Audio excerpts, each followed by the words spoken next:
If you are exhausted, feel useless, and have ever thought, what if I just disappeared for good? Then give this video 15 seconds. Through a story that looks very much like your own life, you will learn how to realize you are not weak. Dare to ask for help and hold on to a few small steps to slowly walk out of a mental crisis. There is a person whose name doesn't matter because that person could be you, me, or anyone in this world. One day they suddenly realize it has been a very long time since they last truly laughed. Every morning when they wake up, their chest feels as heavy as if a rock is pressing on it. Their mind is foggy. Their body can still move, but their spirit feels drained. Looking in the mirror, they see a face that is familiar, yet strange dark circles under their eyes, and a smile that disappeared without them noticing when it left. They tell themselves, I'm probably just tired, a good sleep will fix it. But as the long nights come, sleep is no longer a place of shelter. Lying in the dark, thoughts rush in. I'm useless. I'm falling behind. Everyone else is okay, only I'm not. Those invisible sentences repeat over and over, scratching their mind, making them exhausted in a way no one can see.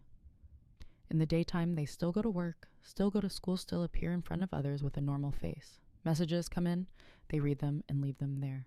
Calls come in, they look at the screen, let it ring until it stops.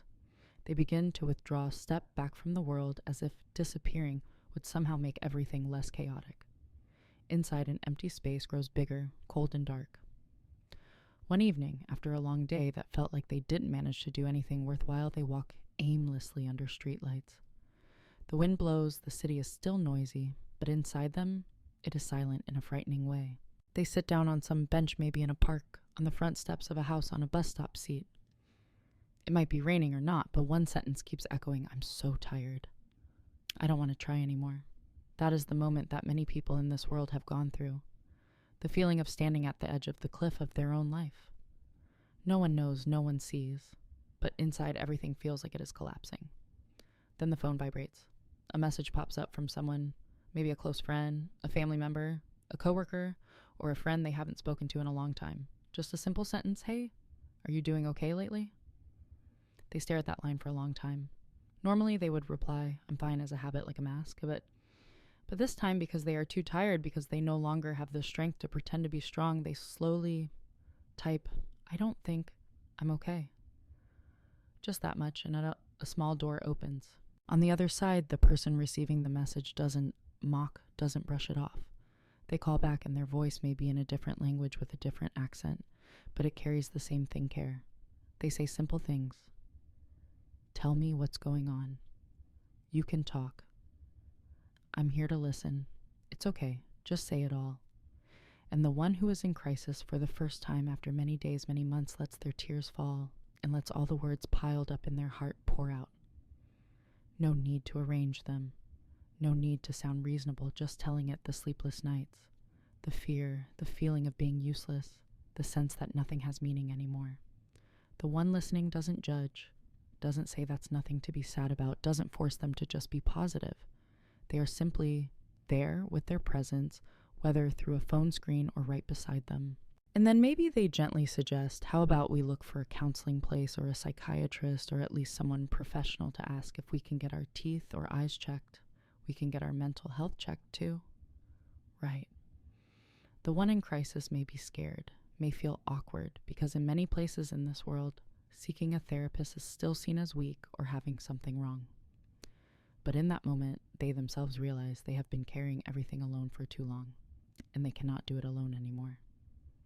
Their hands might tremble, their voice may get small, but they still dial the number, still send the email, still book the appointment.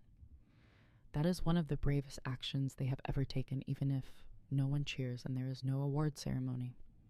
In a small room or in an online session on a screen, they sit in front of a stranger called a professional. They tell their story messy, tangled, full of tears. The professional doesn't say, don't be sad anymore, or it's nothing. They help the person put names to their feelings, name what is happening, burnout, anxiety, mild depression, harsh self-blame. They remind them, you've been trying to handle everything on your own for a long time. Coming here is already a very brave step. We won't fix you in one session. but we will walk together step by step so you don't have to struggle alone anymore. In the following sessions, they learn small things they never paid attention to before writing down their feelings each day instead of letting them spin around in their head, separating who I am from what I have achieved, admitting they are tired, they are weak without cursing themselves, learning to say no to extra tasks and expectations that do not belong to them.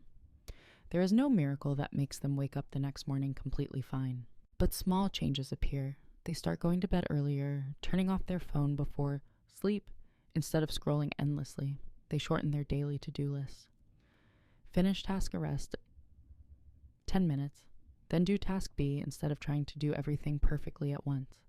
When a wave of anxiety hits, they practice stopping and taking a few deep breaths instead of being swept away by the thought everything is about to collapse. Sometimes that friend suggests a walk maybe down a familiar street around a lake or just around the block. They don't talk about you have to be strong. They talk about movies, the neighbor's cat, silly little things. But for someone in crisis, those walks are like a rope keeping them tied to the world. There are days they still get pulled into a whirlpool of dark thoughts. They again feel useless and the future looks blurry.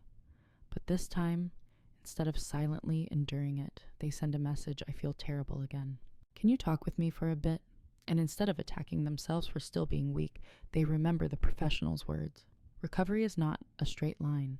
Some days you step back a little, but each time you're learning a new way to get up. After many months on a quiet evening, they open a small notebook and put their pen on a blank page.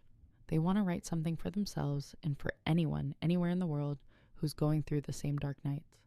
They write, if one day I fall again, or if someone somewhere in this world is falling like I did, these are the things I want to remind them and myself, so we can get through the crisis.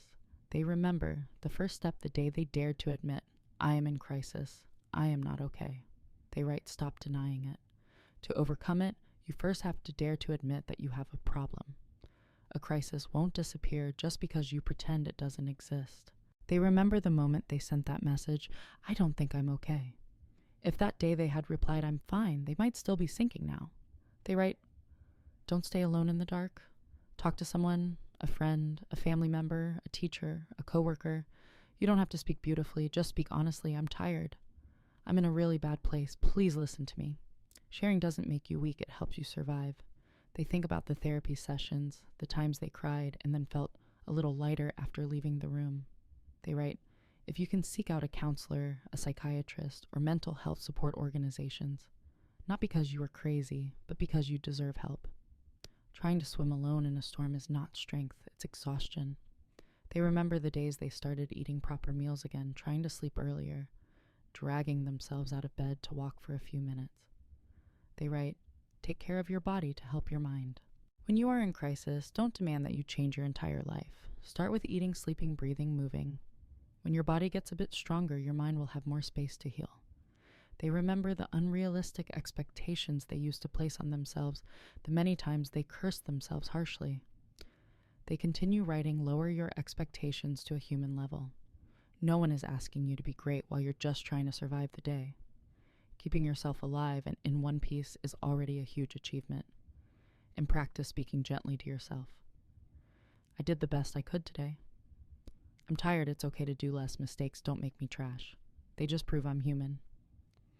They think about those moments when they briefly thought, what if I just disappeared for good? Now they know that is a very serious sign. They write in big letters. If thoughts of hurting yourself or ending your life appear in your mind, tell a friend, a family member, anyone you trust immediately. Contact a crisis hotline where you live or go to the nearest medical facility. Don't believe the thought, no one needs me. That is a lie told by the crisis, not the truth. After writing this, they put the pen down and take a deep breath. Outside tomorrow will still be full of noise pressure and comparisons for people all over the world. Mental crises will still exist not just for them, but for millions of others. In a small room in Tokyo, on a park bench in Paris, in a coffee shop in Saigon, on a bunk bed in a New York dorm, in a house in a quiet countryside. But now, in their hands, is a small notebook, a survival map they drew for themselves during days they thought they wouldn't make it. They close the notebook and think, if one day, somewhere in the world, someone falls the way I did, I hope these words will reach them that they are not alone. that a crisis is not the end, that as long as there is the tiniest will to live, it's enough to start again little by little. And they smile, not a bright movie-like smile, but a very small, very real smile for themselves and for all the hearts that are struggling out there. We can all get through a crisis, not with a huge heroic leap, but with small, slow steps taken without giving up. If you anywhere in this world are reading these lines with tired eyes and a heavy heart, consider this part of the story just for you. You can start right now today with one tiny action to support your mental health. Message someone. Drink a glass of water. Write down one line about how you feel, or simply allow yourself to be tired without blaming yourself. That is exactly how the story of getting through a crisis begins, with one very small step, but one that belongs to you.